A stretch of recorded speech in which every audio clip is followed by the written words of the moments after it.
Welcome to the Plant Trainers Podcast, where we're helping people improve their quality of life through nutrition and fitness. And now, your hosts, nutrition and wellness coaches, international speakers, Adam and Shoshana Chaim. Hey, I'm Adam Chaim. And I'm Shoshana Chaim, and we are Propelled by Plants. Today we bring to you episode 370, Shred It with Vegan Bodybuilder Robert Cheeke. In this episode of the Plant Trainers Podcast, we wanted to bring up an oldie but a goodie. Why are we doing that? Well, as you most probably know, in the summers we need a little bit of downtime. For those of you that only joined us in the last few months or years, you would not have heard these yet, and we know that there's so much that you could learn from them. And for those of you who have heard them before, you know how it is when you listen to something the second time round. You're ready for new inspiration, new information, and you for sure pick up new things. So enjoy this episode. We'll be back very soon with fresh new content. In the meantime, be active, stay safe, and come join the conversation at Plant Trainers on Instagram, TikTok, Facebook, and Twitter. So here's the thing. We all want to do a little bit better. We all want to make better choices, and we all want to have someone to count on to push us just a little bit outside of our comfort zone. But not everyone is willing to hire a coach or find a friend that could help us get us to where we want to go. That's what's great about our Propelled by Plants performance tees and our Training for Life soft cotton t-shirts. They are that reminder that is literally on your shoulder, encouraging you, reminding you, and building your confidence to run a little further, get up a little earlier, or make better choices at meal and snack time. Don't you want a little bit more of that? So head over to planttrainers.com/shop and pick up one or both of those shirts and start walking a little taller or longer or faster. Sizes go quick, so order yours today. And if you have one already, snap a pic and tag us on Instagram or Facebook. And now for a moment of gratitude. This is a time in the show where we normally share our moment of gratitude with you, but because we've put them up early to take a little bit of a vacation, we are going to encourage you to think about your moment of gratitude.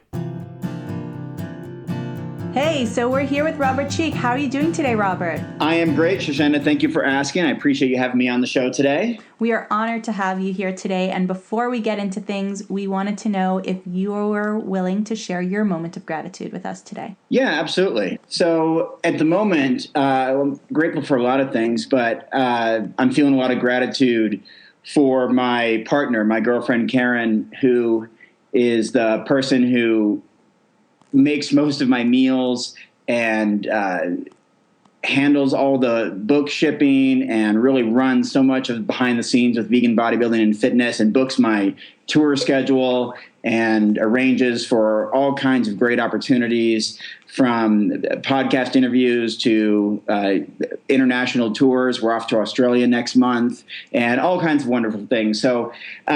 So really feeling grateful for her and the role that she plays in my life and in my personal and professional and business life, and for our little dog, Benny. He's sitting here with me right now. Karen's actually in California for another day. She'll be back tomorrow, but little Benny, he's a little Chihuahua.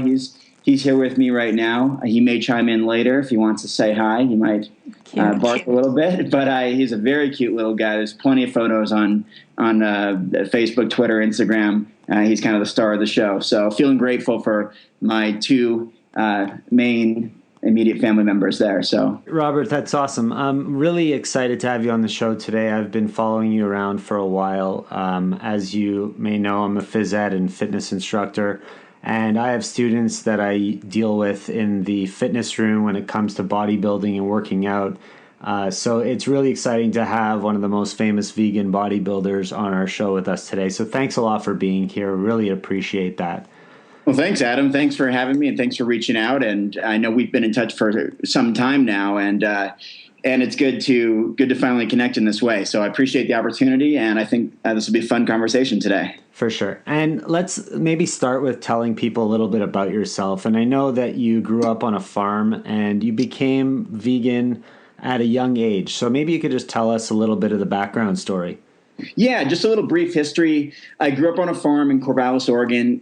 For those that don't know, that's an agriculture community. It's the home of Oregon State University, which is an agriculture university primarily.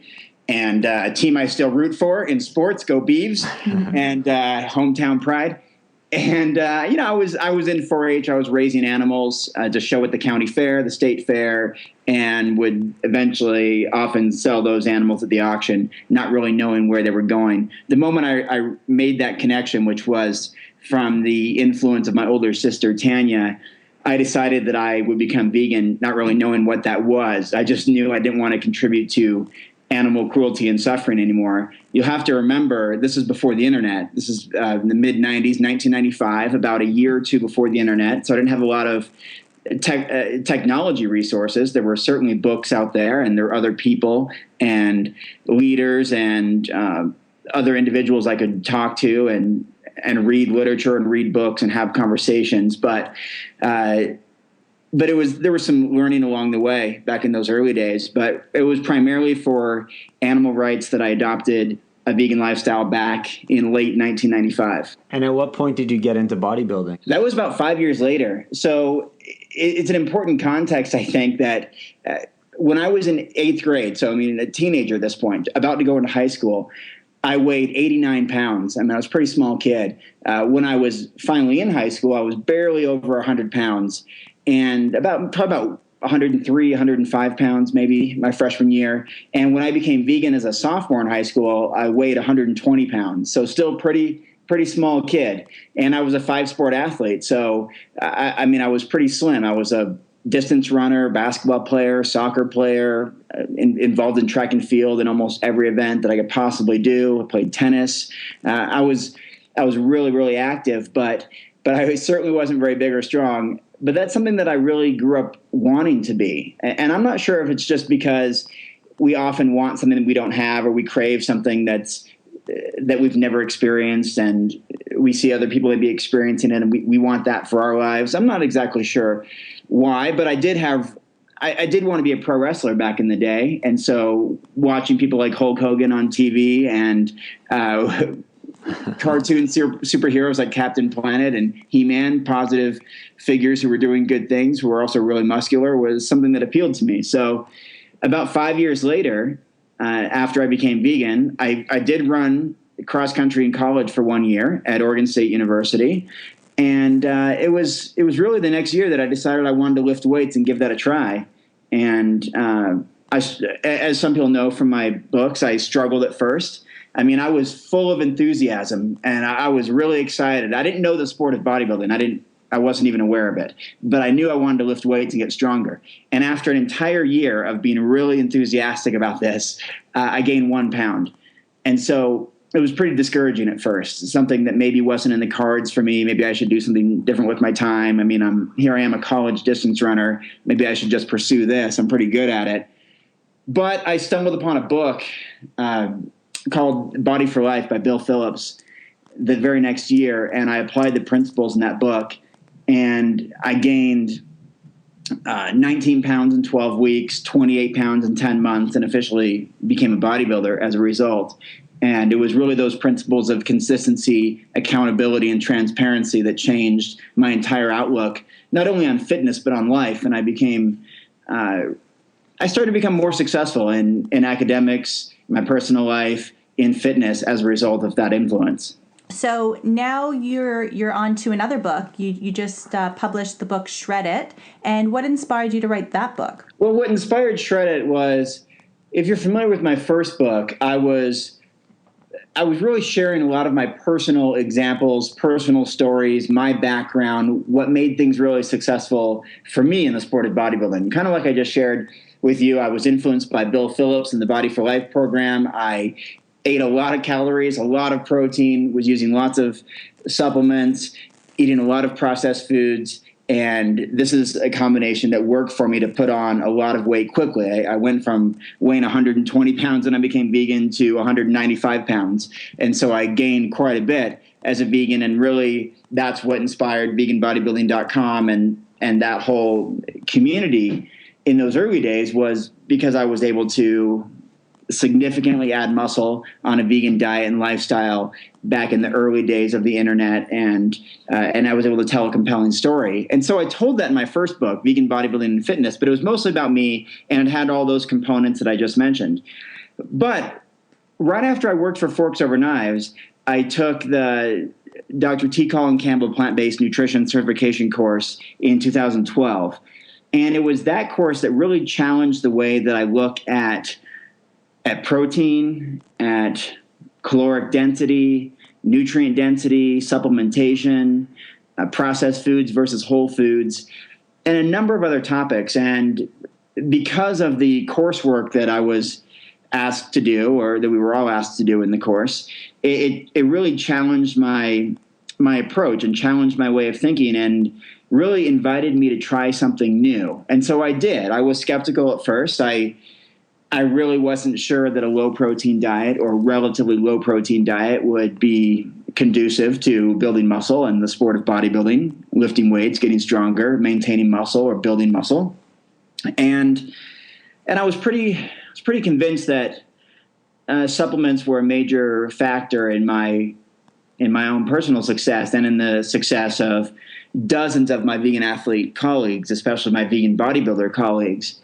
And so I decided that, well, this makes a lot of intellectual sense. This makes a lot of nutritional and scientific sense, this Dr. Campbell approach, and there's some pretty convincing arguments here. And though I did counter a lot of those things in the course, which was a lot of fun, to challenge his ideas and to argue a few points and create a discussion about it within the course and with the course instructors, I decided that the best thing that I can do is to give it a try. I mean, that's all a lot of people who have new ideas or different ideas are asking, that you just give their approach a try.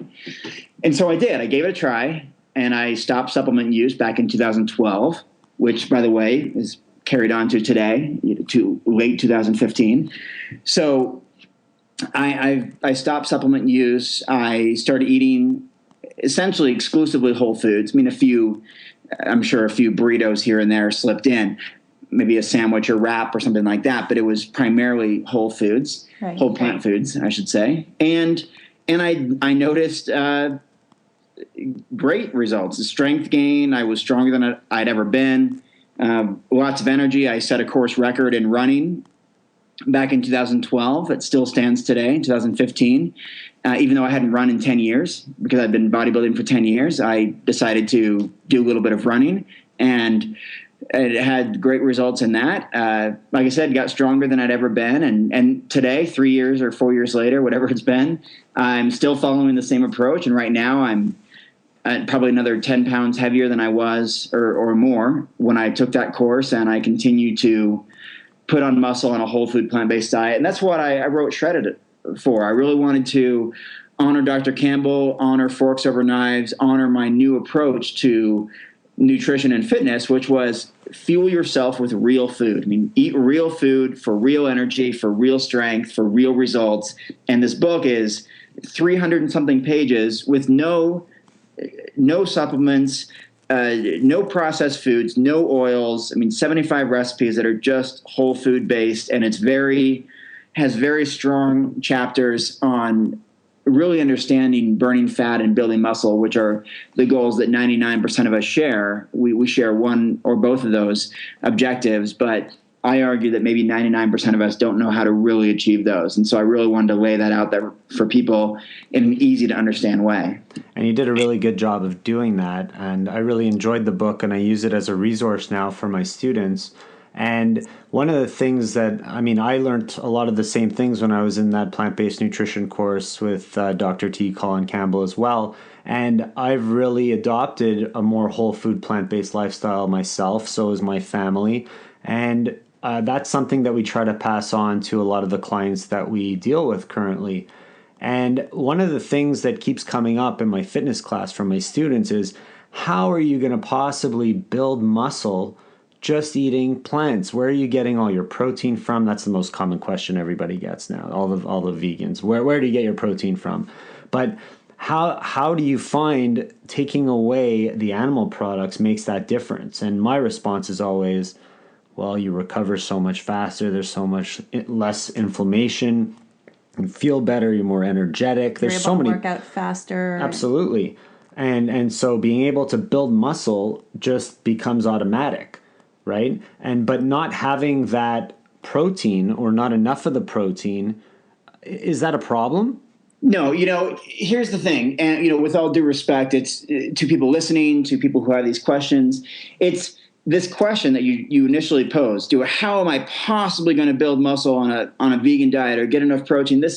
This shows an absolute misunderstanding of nutrition from the person asking the question. I mean, and I've argued this in both of my books, and not in an offensive way, but I mean, it clearly demonstrates that the person asking the question knows little to nothing about how human nutrition works. I mean, to ask that question is kind of silly, but it is still the most common question, and so we have to tackle it.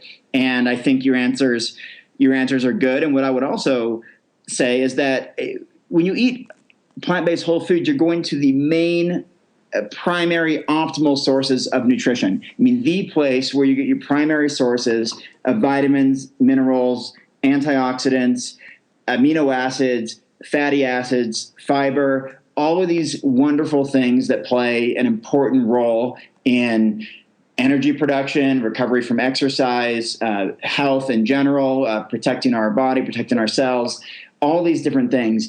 And so when you understand that plant-based whole foods provide the best sources of nutrition from their original places, fruits, vegetables, nuts, grains, seeds, legumes, then it becomes really, really easy to understand how one would get adequate nutrition, how one would get enough protein, how one would fuel an athletic lifestyle, and to also understand, as we know from Dr. Campbell's course and just from really a general understanding of protein consumption these days, that very little is actually required.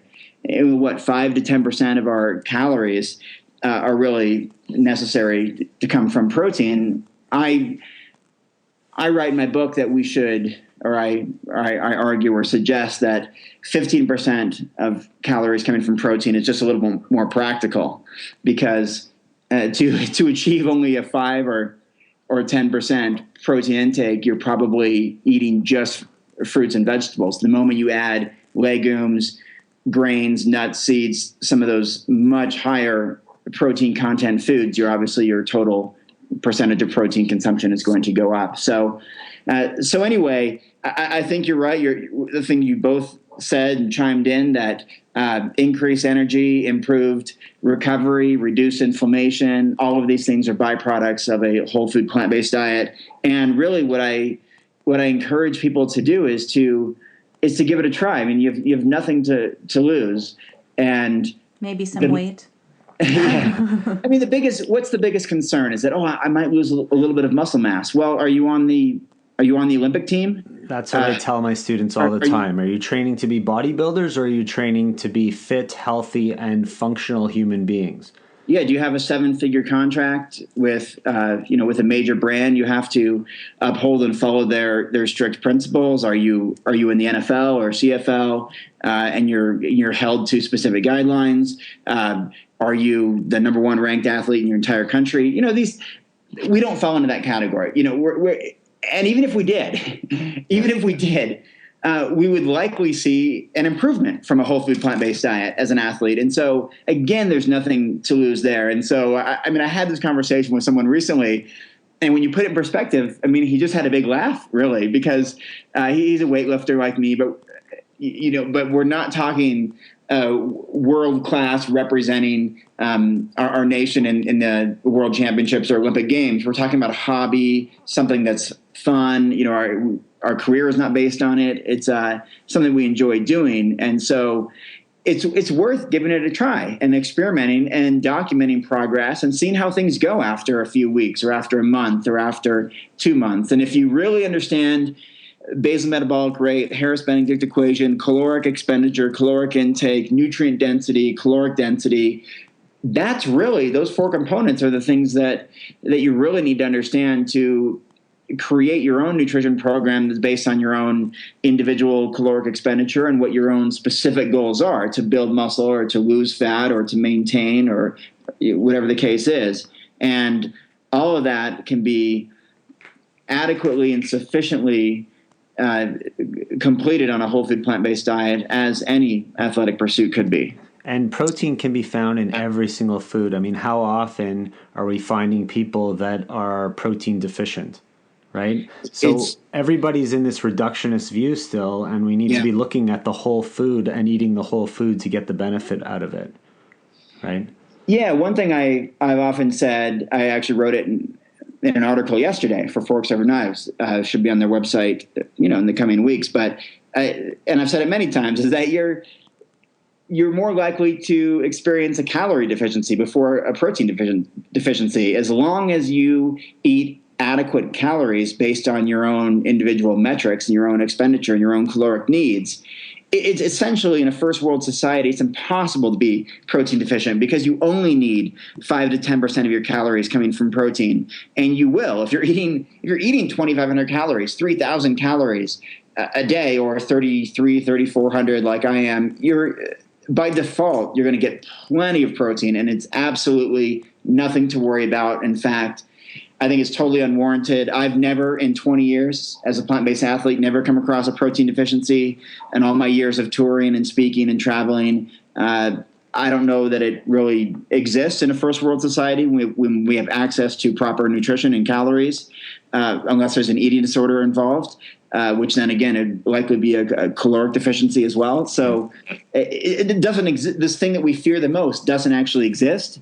And that's why, after a couple decades of hearing the question, I really feel it's really unwarranted. And I feel like we should have a better understanding of protein or nutrition before we even ask, how am I going to get enough protein? It's quite obvious. So you mentioned the Harris-Benedict formula, and you have it in your book as well, Shred It. And you talk about calorie counting a lot more than most plant-based advocates do. So talk to us a little bit. Is that coming from your weight training background, or is that something that you believe that everybody should still be doing? Because it's we think about diets, and we think about being on a diet and counting calories, and not looking at calories in general when you're on a plant-based whole foods diet, because your body will adjust and do what it needs to do. Here's my point, and I hope it really resonates and connects, because I think it is important. So I'm not suggesting we sit there and count every single calorie all the time, but I am suggesting that we do it for a given period of time, maybe for a couple of weeks. And here's why. There are millions and millions and millions of people, more than we could possibly ever count, who are under the assumption that they eat, pretty good diet, pretty healthy diet, probably a couple thousand calories a day, who knows? But in reality, when asked to document this, to record what they're eating for 2 weeks, every single thing, every nutrient consumed, liquid or solid calories, it's often revealed that these individuals are consuming maybe 3,800 calories a day, when maybe their total expenditure for the day is about 2,500. And so their caloric need is roughly 2,500 as well to maintain weight.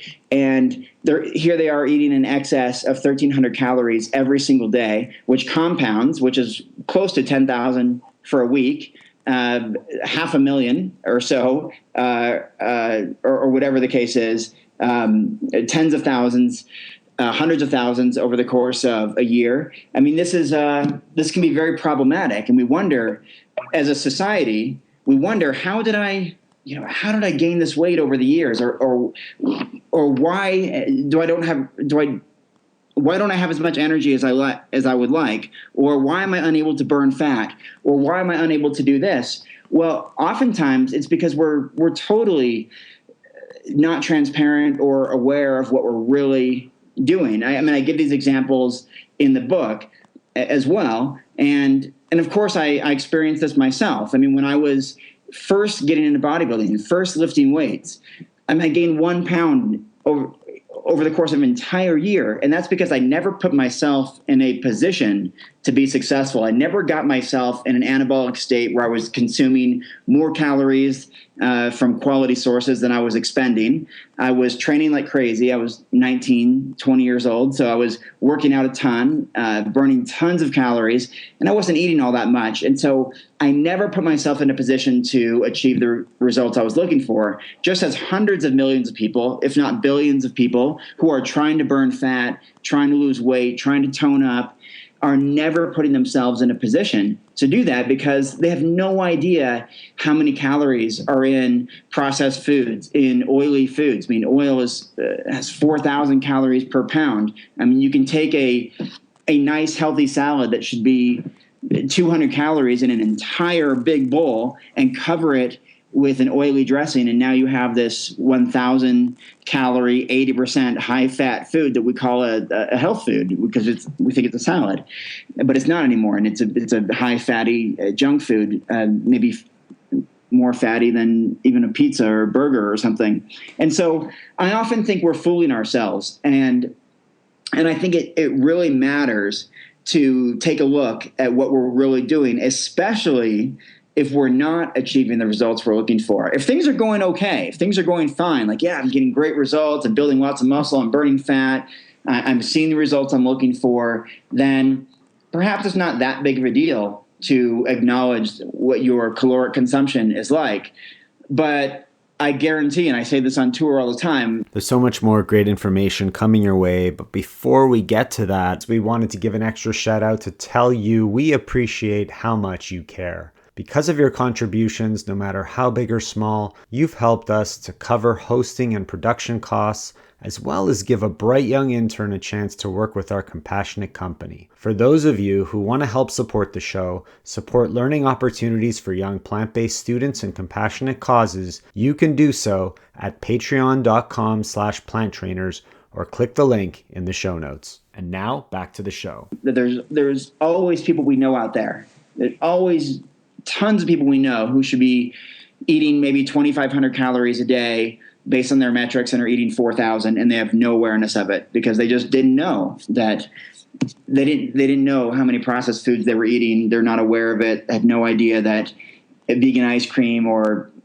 cookies or crackers, chips are part of their absolute daily diet without any kind of documentation of it. I definitely hear you. So if you're not achieving the goals that you want to achieve, then, really dig down deep and take a look at what it is that you are eating, because you might be surprised at the numbers, and you might be able to cut back on certain things and add other things in. Not to say that you need to deprive yourself, but, it's easy, especially as parents. You're making the kids lunch or you're giving the kids a snack, and you don't need to be eating at that time, but they've left half an apple, so you just pop that in your mouth for no reason.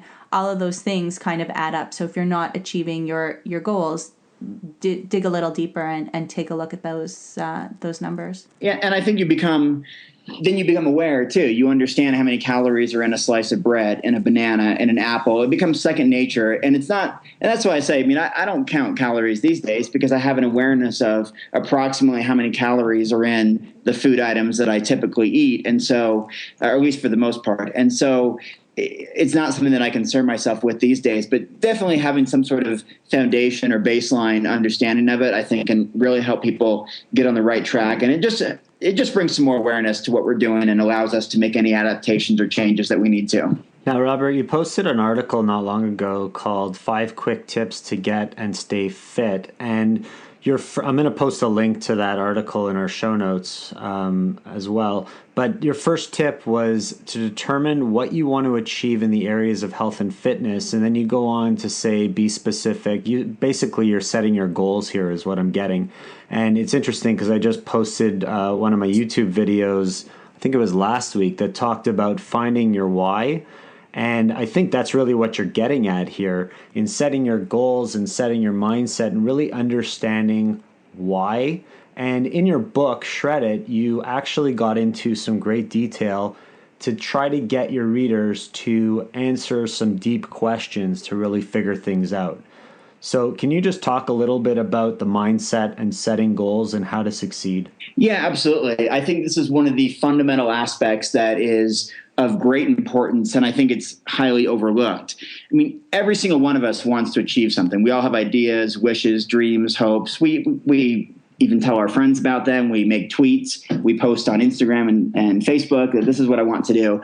But we often don't put in the work to and the actions and the steps to ensure that happens. And so there's a reason January 17th is the most common day that people give up on their New Year's resolutions. I mean, this is we have goals, but we don't have the action steps, the support network, the deep meaning behind it, and it's giving up is a pretty easy thing to do, and so we take that route.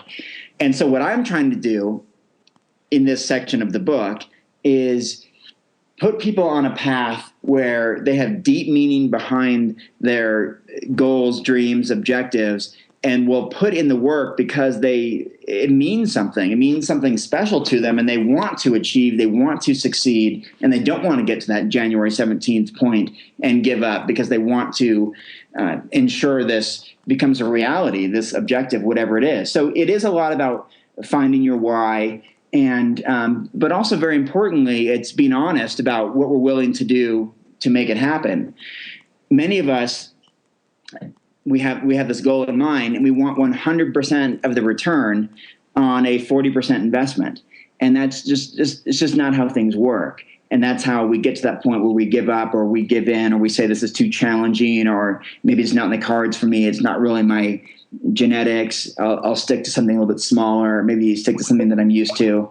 And so, really, what I'm trying to do is create some action steps that will guide people to eventual achievement. And that's really what I'm trying to get at in that thing. So once you put some deep meaning behind your objective, and you'll want to take the action steps. I mean, you'll look forward to them. These will be important daily reminders or important activities that get you one step closer. I mean, it's something that should really bring about a lot of enthusiasm and desire to want to do it rather than making it a chore. And so I think that's really important to establish why we want to do it. And also, I was working with some people recently, and we were creating some sort of rewards for once this goal is achieved. And one thing that kind of struck me was that oftentimes the reward can overshadow the actual goal itself. And I think the moment we put more emphasis and more care and more meaning to this one time or this individual reward, we start to lose sight of the actual goal a little bit, because we're so focused on this one specific outcome or this one thing we're going to treat ourselves to, that we forget about some of the steps we need to do to ensure the goal happens in the first place. Very true. And I think also people make an emotional connection to their goal. They're much more likely to follow through on it. So their why becomes more detailed. They become more attached to it. And then if they do put those action steps in, which is absolutely critical in achieving any type of goal, without those steps, it's not happening, because everybody's looking for that instant gratification, which is not going to happen. So without those steps, the goal won't be achieved. So really starting from the beginning and being specific and setting up their goals in order to be successful. And obviously they have to be realistic, but creating that emotional connection to their why, I think really helps bring on the success throughout their goals. So if they want to do something long term, they got to make it emotionally connected to them. Yeah, absolutely. So let's change pace a little bit. Let's talk about training specifically and what you eat before, during, and after a training session. So let's not talk about the general. Let's talk about Robert Cheeke for a second here. You're going into a workout. What do you actually eat before, during, and after your sessions? What's your faves? Okay, so I'm a big fan of, I'm the guy that eats 2 or 3 bananas in the car on the drive to the gym and walks in with a handful of bananas in the gym and carries them around, moves them to station. And I mean, this is what I really do. So I tend to work out in the early evening. That's just the way my schedule tends to work out. I ship out a lot of books during the day. I don't keep a traditional 9 to 5 schedule, but that's just it tends to be late in the day when I get to the post office right before they close to drop books off or other things, and I go to the gym after that. So what I've done is I've eaten all throughout the day. So I've had big meals. I've had some things like rice and beans and avocado and maybe some Mexican themed food, or I've had some Thai food, or I've had some potatoes and yams at home. I've had lentils, quinoa, those types of things. So I've had some heavy meals throughout the day. And then what I like to do is eat fruit right before the workout. And my fruit of choice is bananas. I'm sitting here right now with 3 of them at the computer at the moment. It's just my favorite, quick, easy, go-to food to eat. Look, bananas are the true definition of fast food. Yeah, I mean that's part of it. I mean, oranges spill juice everywhere; they get all over your hands, and they're hard to peel. Apples, you have to again be careful where you set them down, and they leave marks everywhere, and they pick up dirt and germs and other things. Bananas are just so quick and easy, and they're dense. You know, they're heavy. They're a heavy fruit, and so I get a lot of energy from it. And so, really, I mean, this is what I really do. Is I eat throughout the day my regular meals, and I outline those in my book. You know, it's oats and fruit and nuts for breakfast. It's mostly fruit throughout the day as snacks. Sometimes some bars here and there. You know, I do eat some sort of those Lara bars or a Vega snack bar or something like that. Just basically fruits, nuts, and seeds. No supplement, but just a fruit, nut, and seed bar. And then I just eat regular food, you know, potatoes and such throughout the day. And then at the gym, I'm really eating a number of bananas throughout the workout, because I'm not, at this point right now in my training, I'm not trying to burn fat. I'm not trying to get into specific fat burning zones. And so I'm not concerned with what I'm eating during the workout. If I was working on burning fat, then I would not eat during the workout. I would try to get into a fat burning zone, calling upon fat as fuel. But in this case, I'm actually adding more carbohydrate fuel to my workouts because I'm lifting pretty heavy these days.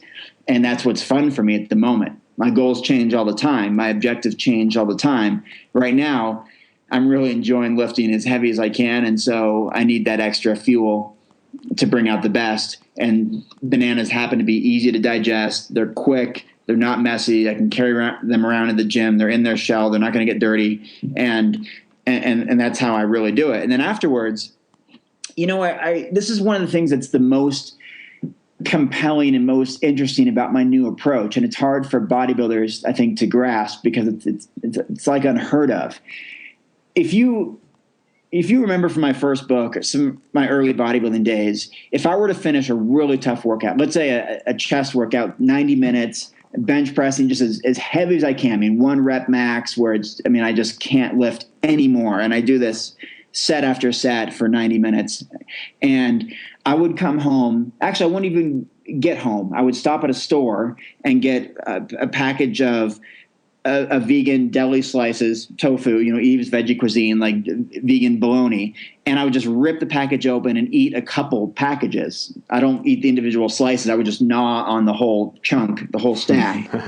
And I would eat a couple of those because I really wanted high protein. I mean, I know it's full of sodium and all this other stuff, but I would go through a couple of those, maybe some protein drinks, at least one, sometimes more. I used to drink up to 6 in a day. And then come home and probably eat some more food. But these days it's completely different. And this would just shock bodybuilders, and they would be beside themselves to find out that after I finish a grueling workout in which I still lift heavy weight, I mean, I can throw on 300 pounds on a decline barbell bench press, and I use 120 pound dumbbells for chest press. I mean, I'm pretty strong for my size. And I come home and I eat some fruit after the workout. You replenish carbohydrates that were burned, and electrolytes and all that. And I'll maybe have some potatoes or some brown rice, salad, some beans, things like that. I mean, whole foods that none of these, aside from maybe beans, are associated with any level of significant protein. I mean, after a grueling 90-minute workout and go eat a bunch of fruit afterwards is completely unheard of in the bodybuilding world. But it's what I like to do these days. Now, I still do like filling and satiating foods, of course, but that's where potatoes come in. That's where yams come in. That's where brown rice, quinoa, beans come in. And none of these foods are associated with protein either. In fact, I often, not all the time, but I often if I go somewhere maybe to get some food afterwards and I get some sort of vegan dish and there's an option to add tofu, I'll say, no thanks. You don't need the extra protein. No thanks. And that's completely unheard of. I used to just eat as much tofu as possible, as many supplements and protein drinks as possible. I figured this is what I needed for muscle recovery, for strength, for growth. And right now I'm as strong as I've ever been, supplement free for going on 4 years, and without going out of my way to eat any high protein foods. And I think that's a new idea for the most part, because you don't find a lot of people who are willing to do that. There's even a bunch of my vegan athlete colleagues and friends who they totally understand it. They understand the scientific and nutritional approach that someone like a Dr. Campbell might take, or a Forks Over Knives might take, but they're afraid to try it. Again, like, you're not in the Olympic team. What are you so scared of? Yeah, I mean, that you might lose half a pound and then you have to create a new status update or something to let people know about it. I mean, there shouldn't be any fear attached to this. And so I just encourage people to give it a try, because that's what I do in my personal life, and I'm as strong as I've ever been, and I'm happy with it. And I eat the foods that I enjoy eating. I mean, I recently had 19 different types of fruit at home at one time. I mean, this is awesome. When you want something super tasty like mango, or something really tart like raspberries, or something heavier like avocado, or dense like coconut, or exotic like guava, or just, again, really tasty like strawberries or watermelon or pineapple, or the convenience ones like the bananas or apples or oranges, grapes of all varieties. I mean, there's plenty of great food out there, and it doesn't have to be protein centered or protein obsessed. So you mentioned that your athlete friends, or maybe people that you compete with, they know the way you eat and they can understand where you're coming from. But do they give you slack about it? Do you experience biases or any stigma, or like, do they joke around with you? Yeah, absolutely. Well, obviously that was the case 15 years ago, when I was one of the only vegan bodybuilders that I knew of competing, and so I was one of the only vegan bodybuilders out there competing against non-vegan people who eat 6 chickens a day. And of course, I'm going to get teased a little bit and all of that. But as soon as I started winning bodybuilding competitions, and I won numerous ones and placed second many times, and so I did fairly well during a period of time, that started to change people's perception a bit. And that's actually what I'm hoping to do right now. And I haven't really talked about this. I mean, maybe this is one of the first times I've ever publicly talked about it. To be honest, I just train for the fun of it these days. I don't even train all that often. I don't know, 4 days a week, 5 days a week, some weeks. I travel. I'm on the road, sometimes 200 days a year. I train when I feel like it, and I eat a relatively low protein diet, yet I'm in really good shape these days. I mean, I'm really strong. If you've seen any recent photos, I post things on Twitter for the fun of it, and Facebook, some updates to let people know, I'm just training for the fun of it. I pressed 300 pounds today, and here's a recent photo following my approach and shred it to show that it's working. And so what I'm revealing to you that I haven't really talked about is that I'm a little bit compelled and intrigued by the idea of actually training fairly consistently and getting in a really good shape. I mean, like bodybuilder shape, again, to really legitimize my approach. Because again, a lot of people are like, well, Robert, good for you. You've discovered some sort of new happiness in your own approach. Good for you. Congratulations. Here's a pat on the back. But I have no interest in eating plants, without a lot of my processed comfort vegan foods and supplements. I really need a lot more protein. Robert, you wouldn't understand. There's a lot more protein that needs to be consumed for my type of training and my bodybuilding lifestyle. And so what I'm thinking of doing is possibly, I'm not sure, it depends on what kind of meaning I put behind it, but I'm thinking of maybe getting in really bodybuilder type shape to just set an example that, listen, you can still achieve your bodybuilding goals. You can still get super ripped. You can still get really strong. You can put on muscle, and you don't have to use all these artificial means to do it. You don't have to do all these different supplements, and you don't have to do the really protein-rich foods and these isolated nutrients and concentrated foods that perhaps maybe someday will have an adverse effect on your kidneys and liver and organs in general. And there's a higher nutritional return on investment from eating real foods, and, just give it a try. So we'll see. I'm really dabbling with that idea of really pursuing lifting and nutrition seriously again, even with a busy tour schedule and traveling to different countries and different states and cities all the time. And I think that would speak volumes to this lifestyle, having someone really put that on the map. So when that comes true, the Plant Trainers podcast has the breaking news that Robert Cheeke is back in business. Yeah, it'll be like 6 months from now. You replay it like, yeah, this is breaking news from 6 months ago. He said he was going to do it, and look what happened in 6 months. He followed his own approach, and look, he got shredded, and he did it all through natural, whole food means. Now, I think you're already living that lifestyle. The only question is, are you going to go back and compete and show other people that it works? And before you go and do that, you're obviously going to figure out your real reasoning behind wanting to do that. Yeah. And what you have to consider is that you're such an inspiration to so many people out there, and they follow you on all your social feeds, and they see your pictures, and they see you thriving in everything you're doing because of the plant-based lifestyle, the whole food plant-based lifestyle that you're living.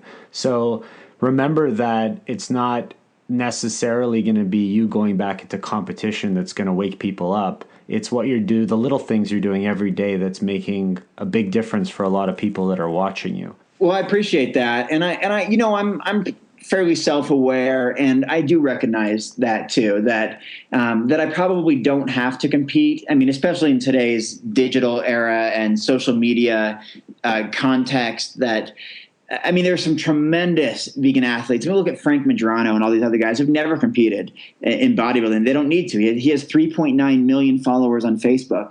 I noticed the other day.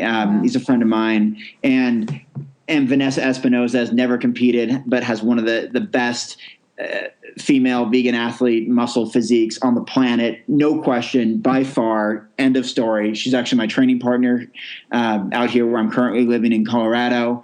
When I press 250 pounds on bench press, she's pressing 250 pounds. When I'm using 110-pound dumbbells in each hand, she's using 110-pound dumbbells in each hand. She actually outlifts me in many exercises. She's never competed. You don't have to. I mean, she has a large and growing following. Frank Medrano, large following. A ton of these popular vegan muscle people, men and women, have never competed. So I think you're right, Adam, and I do appreciate that, and I am aware that I may never have to compete again to convey this message that you can get in really good shape on a whole food plant-based diet. And I'm also, I'm aware that I am in pretty good shape. I'm not in the kind of shape I want to be in to fully express this and fully resonate with people with my results, but I feel like I'm in pretty good shape as a result, and a lot of it comes down to the principles that I do follow of consistency and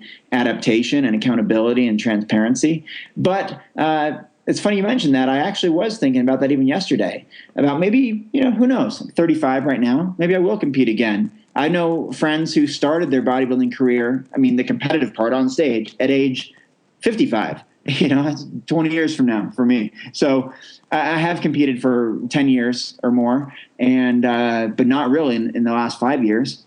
I may go back to it, but I also understand that I don't need to feel pressured to or peer pressured to if I don't want to, because it's not necessary in today's social media age, where I can still convey my message just through images, photos, storytelling, examples, that kind of thing. Exactly. You just got to figure out your real why you're doing it. Make sure you're doing it for yourself and not for other people. Yeah. So before, I know our time's running tight. Before I let you go, I do want to ask you for some advice for a beginner who's going into a weight room. So what would you recommend they do? What would be your advice for any beginner that's hitting a weight room? Well, my advice would be to understand the exercises, learn from someone who can give you the right form and technique, and make sure you get that down. One of the worst things that could happen is that you get injured, and that could impact your athletic career forever, really. And that happened to me. I got injured in high school, and it's really affected me until today. Back injury. And so understand the proper techniques, understand what the exercises do and why you should do them. Warm up properly. I cannot emphasize that enough. I've been injured numerous times. Luckily, not in the last 3 years. I've been injury-free for 3 or 4 years now, which is very encouraging and exciting. But I have been injured many times just from not warming up and pulling muscles or cracking a bone or some sort of thing as a result of that immediate stress from resistance weight training. So in summary, I would say learn from someone who can show you the ropes a little bit, give you some sort of guidance. Have a spotter. It's always recommended to have a spotter whenever you're lifting free weights or heavy weights that are especially presses going above your head, shoulders, chest exercises, things like that. And warm up properly and understand why you're doing it. There's plenty of things you can do with body weight exercises too. And if you're not ready to start lifting weights yet, then you don't need to. And just make sure you have fun too. When it becomes a chore, you'll find yourself not quite as excited to do it. And I've been down that road too, including in the middle of my bodybuilding career when it became more of a chore than enjoyment. And so I stopped doing it. Fun is definitely number one. It definitely gets you through and keeps you motivated. If somebody wanted to reach out to you or follow you on social media, where can they reach you? Yeah, I'm veganbodybuilding.com and just my name, Robert Cheeke, Cheeke, on most social media. If you just search Robert Cheeke on Twitter, Facebook, Instagram, you'll likely find me smiling with a thumbs up. That's kind of what I do. That's how I roll. It's your tagline. Yeah. Awesome. Thank you so much, Robert, for taking the time out of your day to spend with us. You shared a lot of great information, some great tips.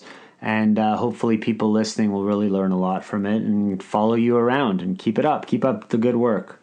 Well, thank you, Adam and Shoshana. I really appreciate it. Thanks for the opportunity. I know some of my answers were long-winded, and I'm kind of a storyteller. I like to give detailed examples. But anyway, hopefully it does resonate with the audience, and I appreciate the opportunity to share some thoughts today. So thanks for having me on, and thanks for the moment of gratitude at the beginning. I don't think I've ever done that before in all the interviews I've done over 20 years. So that was really unique and really cool. So thank you for allowing me to acknowledge people in my family who have played a tremendous role in my life. So thank you again. Thank you for sharing. You're welcome.